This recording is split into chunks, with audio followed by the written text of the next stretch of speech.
Estamos de volta. Receber o diagnóstico de infecção pelo HIV não é nada fácil. E mais difícil ainda é relatar que está doente, pelo medo do preconceito existente na nossa sociedade. E para falar mais sobre como o HIV positivo se sente, é que eu converso com a psicóloga clínica Luciane Carneiro Diniz. No dia 1º a gente celebra aí o Dia Mundial de Combate à AIDS e a gente sabe que é um processo muito delicado se descobrir doente com uma doença que ainda não tem cura, né? Como é que fica a questão psicológica nesses quadros, Luciane? Bom, Michele, é muito importante a abertura, né, para a gente estar conversando sobre esse tema, que através das informações, através de locais de fala como esse, que a gente consegue estar aí realmente lutando contra o estigma, contra a segregação, contra o preconceito em relação aos pacientes que carregam aí esse vírus e até mesmo a doença AIDS. Falando sobre o suporte, sobre o trabalho da psicologia, dos psicólogos e psicólogos, como você mesma disse, né, para uma doença que ainda não tem cura e que há tempos atrás era considerada aí fatal, é de suma importância, porque não é só a questão biológica que muda, mas também toda ali o estilo de vida, o modo de vida e os relacionamentos. E o que a gente precisa observar, por exemplo, tô na minha família, alguém descobre que se contaminou com o vírus, né? De que maneira eu posso ser um suporte para essa pessoa? Que tipo de comportamento eu posso desenvolver para que ela se sinta amparada nesse processo, né? Certo.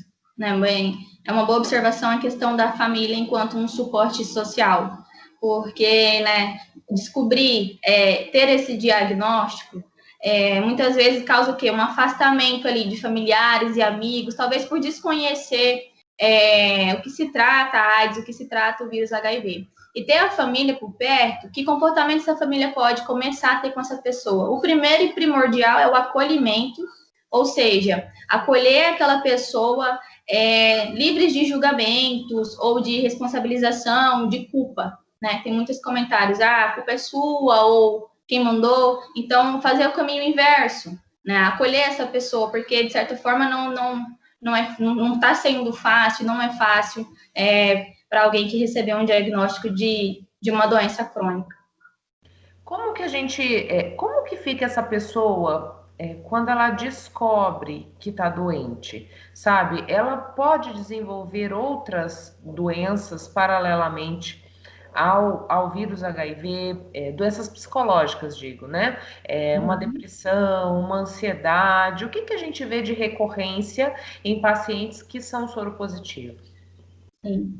Então, de recorrência e de prevalência que a gente consegue observar é a questão da depressão, né? Mas é quase inevitável alguém receber um diagnóstico como esse, por exemplo, que a gente está falando, e não trazer aí alguns sintomas, né? Alguns sinais e sintomas da depressão, como a tristeza profunda, o sentimento de inutilidade, alguma coisa nesse sentido.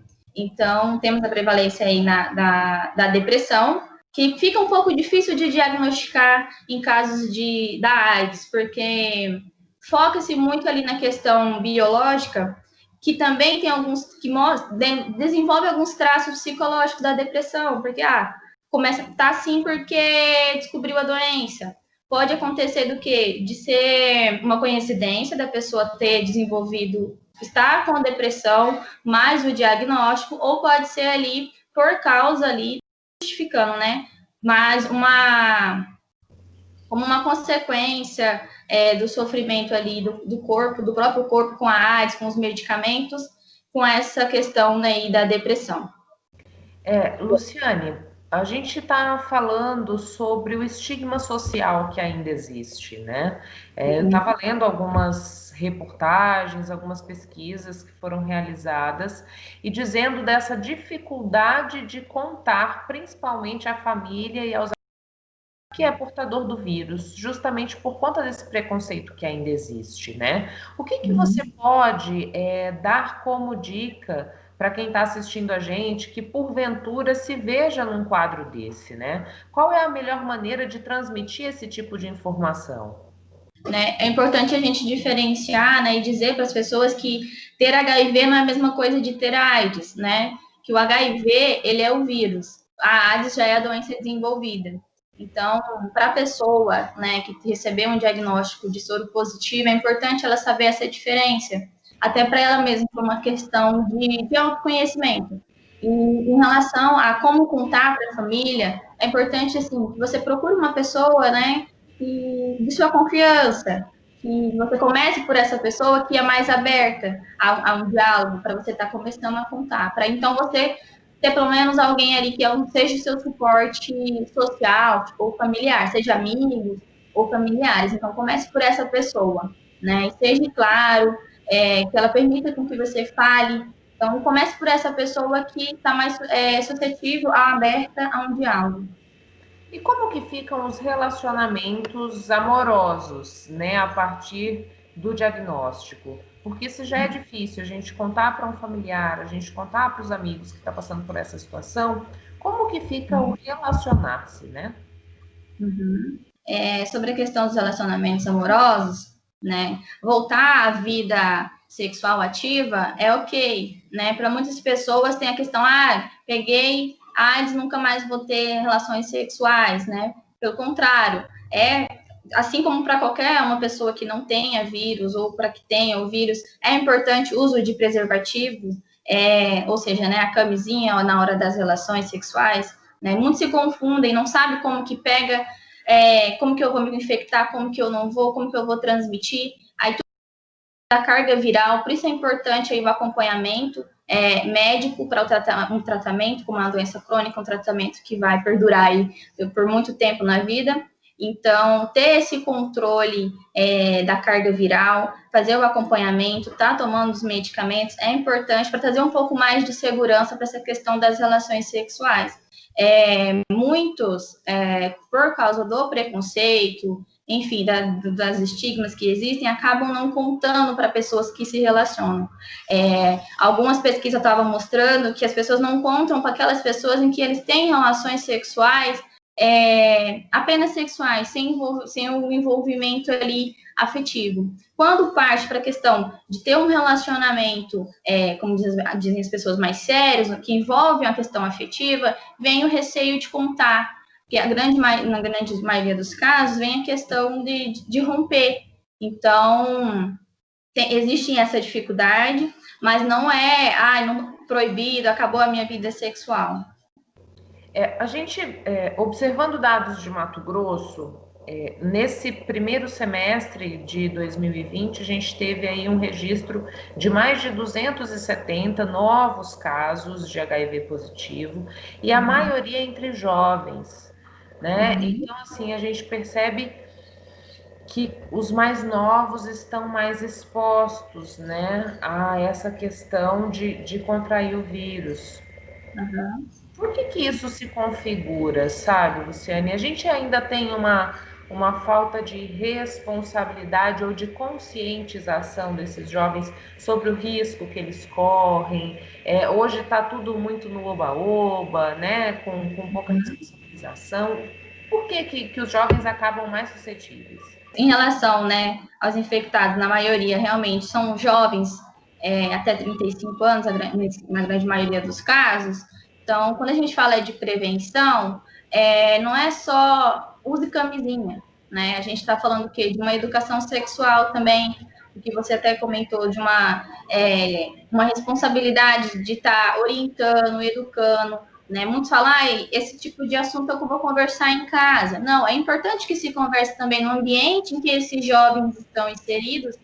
Pode ser que, na grande maioria, se infectem justamente nesse início da vida adulta, ali até na adolescência, mas que acaba, né, o período de incubação e é diagnosticado aí na vida adulta. Então, é importante que se reforcem as políticas públicas em relação à conscientização, a falar sobre o tema, né? Não de uma maneira, tô falando de sexo para menores, não, de educação sexual, de prevenção, de quais os cuidados, sobre a existência do vírus, como se prevenir. Então, é importante essa responsabilização não só do Estado, do município, mas nós, enquanto civis, também.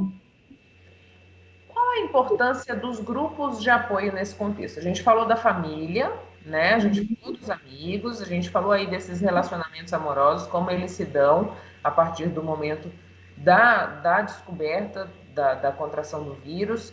E como que os grupos de apoio auxiliam nesse processo de aceitação, nesse processo até de uma estabilidade emocional, né? Uhum. O grupo visa fortalecer essa questão do social, da pessoa perceber que ela não está sozinha, que existem outras pessoas com outras experiências, com outras formas de lidar com essa doença, que acaba servindo como troca ali de vivência, que ela pode pegar uma coisa que um outro colega fez, que vai dar certo para ela, para aí sim a começar o processo de aceitação, o processo de reintegração também, porque acontece muito das pessoas se isolarem, começarem a ficam tristes, não sou mais quem eu era antes, só acontece comigo. Então, o grupo ele serve para esse fortalecimento de vínculo com outras pessoas e, a partir da experiência com o outro, melhorar a experiência consigo mesmo. Qual é a importância da fala nesse processo, Luciane? Uhum. De extrema importância, porque é a partir da fala, tirar dos pensamentos que eu jogo, eu estou materializando, eu estou pondo no concreto, porque eu falei. Então, isso tira de uma carga emocional. Então, a partir do momento que eu compartilho, né, vamos trazer a fala na questão de compartilhar, não está só comigo, está com outras pessoas também, porque eu pude compartilhar, eu fui ouvida, eu fui acolhida, então é a partir da fala que começa um processo de mudança. Embora a gente ainda não tenha a cura para o HIV/AIDS, a gente sabe que os tratamentos já evoluíram muito, né? As pessoas conseguem levar praticamente uma vida normal com a ingestão dos coquetéis. Qual é a dica que você dá nesse processo de estabilidade emocional mesmo? Que a gente sabe que o psicológico ele afeta o físico, ele também vai mudar esse quadro de resistência ou não àquilo que vem para atacar o meu corpo. Então, quais são as dicas que você daria aí, Luciane, para que essas pessoas que se encontram nesse quadro, elas consigam se fortalecer emocionalmente, embora seja uma situação bastante delicada ainda, né?